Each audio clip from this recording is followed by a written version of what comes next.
Hello दोस्तों olympiad class में आप लोगों को स्वागत है। इसमें मैंने वादा किया था कि मैं सिलेबस डिस्कस करने के बाद में प्रीलिम्स और मेंस डिस्कस करेंगे, तो फिर सिलेबस के अनुसार हम चलेंगे।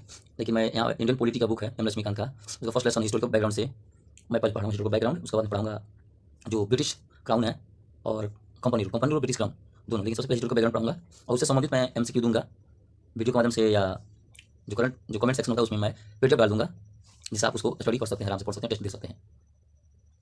तो सबसे पहले एक प्यारा सा कोर्स है, opportunity does not knock, it presents itself when you beat down the door. यानी जो अवसर जो होता है ना, दस्तक नहीं देता है, अवसर दस्तक नहीं देता है, बल्कि जब आप दरवाजा खटखटाते हैं तो वो स्वयं ही सामने आ जाता है। यानी opportunity does not knock, it presents itself when you beat the door. ठीक है दोस्तों, एक प्यारे से मोटिवेशन कोर्स से स्टार्ट करते हैं अपना। अब इस कोर्स जो बताए हैं उसके बाद अब स्टार्ट होता है दोस्तों प्यारा सा चैप्टर इंडियन पॉलिटी का। स्टार्ट करते हैं हिस्टोरिकल बैकग्राउंड। हिस्टोरिकल बैकग्राउंड देखिए, पृष्ठीय भाग है, ऐतिहासिक पृष्ठीय भाग है, जिसमें इंट्रोडक्शन में है कि British came to India 1600 as traders in the form of East India Company. देख सुनिए, जो अंग्रेज आए थे ना, ईस्ट इंडिया कंपनी के रूप में आए थे। लेकिन क्या करने आए थे? भारत के साथ व्यापार करने आए थे। भारत के साथ नहीं, भारत में व्यापार करने आए थे। ठीक है ना। ब्रिटिश कब आए थे? ऑब्जेक्टिव क्वेश्चन MCQ दूंगा इस चैप्टर से संबंधित, और आप वहाँ पर टेस्ट दीजिएगा कि आपको कितना समझ में आया, कितना उसमें टेस्ट आपका, कितना क्वेश्चन आप 11 क्वेश्चन रहेगा, कितना क्वेश्चन आपसे सही करते हैं। ब्रिटिश आए थे इंडिया में, ईस्ट इंडिया के ट्रेडर्स के रूप में आए थे, यानी ईस्ट इंडिया के जो कंपनी के रूप में आए थे। लेकिन क्या करने आए थे? व्यापार करने आए थे। कहाँ आए थे? भारत में आए थे। ठीक है, यहाँ तक दोस्तों समझ में आया? चलिए, बहुत बढ़िया। और जो आए थे ना, ब्रिटिश आए थे भारत में, व्यापार करने आए थे, और ईस्ट इंडिया कंपनी के रूप में, जो व्यापारी के रूप में आए थे और व्यापार करने भारत आए थे। तो कंपनी के पास क्या था?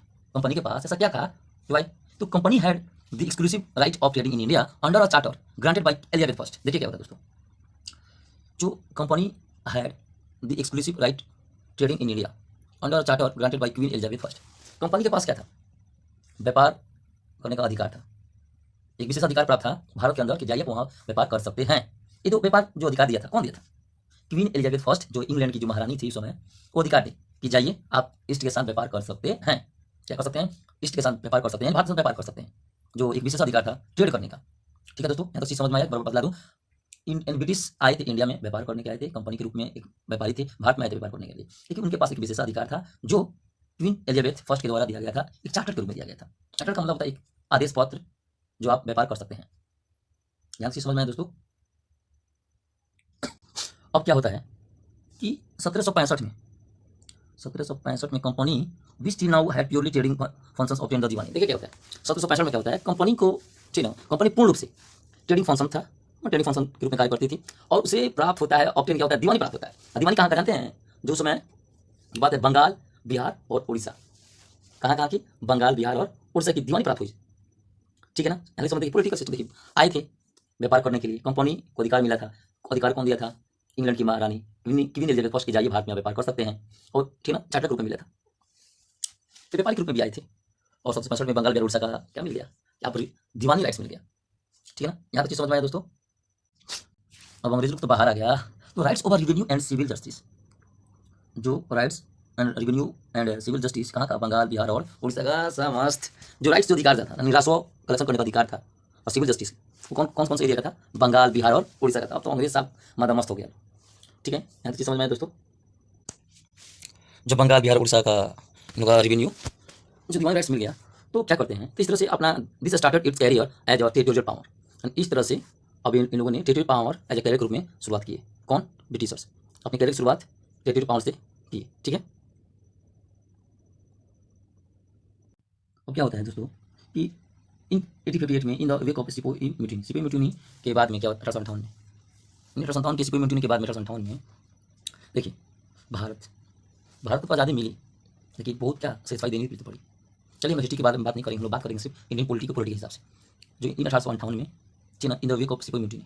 यहाँ पे अब क्या करती है? इसके बाद 1857 के बाद British sir assume direct responsibility of governance of India. यानी यहाँ पे 1858 में अपना जो है ना, डायरेक्ट रिस्पॉन्सिबिलिटी लेती है भारत का शासन चलाने के लिए। ठीक है, यानी क्या है कि जो एंट्री मारते हैं ब्रिटिश, ये ब्रिटिशर्स, जो मोनार्क जो सिस्टम है, ये राजा अब यहाँ एंट्री मारते हैं, अपना जितना कंट्रोल है अपने अंडर ले लेते हैं। अब ये शासन तो रूल एंड रेगुलेशन से ही होगा, लेकिन अब कंपनी यहाँ से बाजार फिनिश। तब स्टार्ट होता है क्राउन रूल 1858 से 1947 तक। अभी हम हिस्टोरिकल बैकग्राउंड में सिर्फ पढ़ रहे हैं, अभी एक बेसिक फंडा एम लक्ष्मीकांत बुक का। उसके बाद से हम लोग पढ़ेंगे कंपनी रूल जो है 1773 से लेके 1800 1858 तक उसके बारे में। ठीक है दोस्तों, यहाँ तक चीज़ समझ में आया। समझाएं दोस्तों कि जो British crown assume direct responsibilities for the government of India. यहाँ पे क्या होता है कि ब्रिटिश जो महाराज क्राउन है, राजा जलानी, और समझा जाता है, माना जाता है कि डायरेक्ट रिस्पॉन्सिबिलिटी यानी सीधे तौर से जिम्मेदार अपने भारत शासन चलाने के लिए लेती है। ठीक है, ठीक है। This rule continued, sorry, this rule continued until India was granted independence on 15 अगस्त 1947। यानी यह शासन तब तक चलता रहा जब तक भारत देश आज़ाद नहीं हुआ।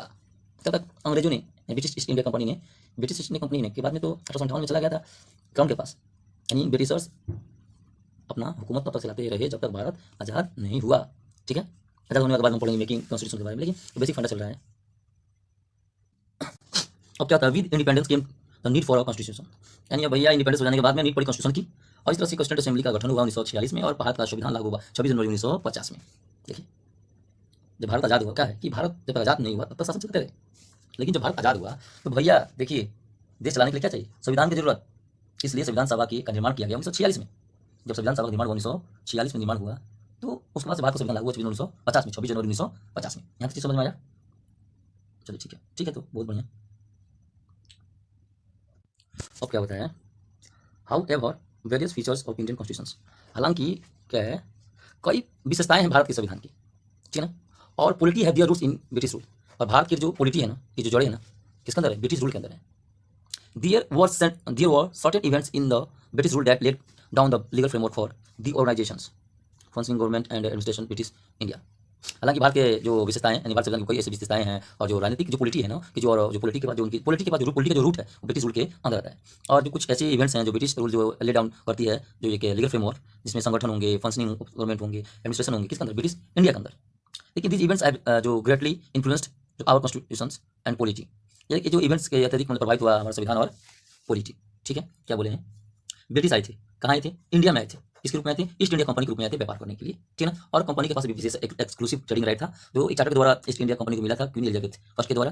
और 1765 में उनको मिलती है दीवानी राइट्स मिलता है बंगाल, बिहार, उड़ीसा का। इस तरह से अपने क्या कि कैरियर की शुरुआत की टेरिटोरियल पावर से। और 1858 में क्या होता है, सीपी 1858 के बाद, 1858 की बात है, सीपी म्यूटिनी के बाद में ब्रिटिश गवर्नमेंट क्या करती है, डायरेक्ट रिस्पॉन्सिबल ले लेती है, उसके बाद से अपना कारोबार स्टार्ट करती है। ठीक है ना, और इस कब तक शासन की, जब तक भारत आजाद नहीं हुआ तब तक। ठीक है, जब आजाद हुआ तो भारत को जरूरत पड़ी भाई की कॉन्स्टिट्यूशन की जरूरत पड़ी, कॉन्स्टिट्यूशन की जरूरत पड़ी। ठीक है ना, कैसी जरूरत पड़ी, कॉन्स्टिट्यूशन की। तो कॉन्स्टिट्यूंट असेंबली का निर्माण हुआ 1946 में। ठीक है ना, और भारत संविधान लागू 1950 में, 26 1950 में। इस तरह से भारत के पास कई ऐसी विशेषताएं हैं, जिसमें जो है भारत की जो पॉलिटी है कि और उनकी जड़ें हैं जो ब्रिटिश रूल के अंदर है, और साथ में जो इवेंट्स है जो ले डाउन किया गया, लीगल फ्रेमवर्क, जो संस्था हो गया, कार्य हो गया, सरकार की फंक्शन किस कैसे कार्य करेगी, एडमिनिस्ट्रेशन कैसे करेगी ब्रिटिश इंडिया में। ठीक है ना, उसके पास इवेंट से जो प्रभावित किए भारत के संविधान की और पॉलिटी की। ठीक है, यहाँ पे चीज़ समझ में आए दोस्तों।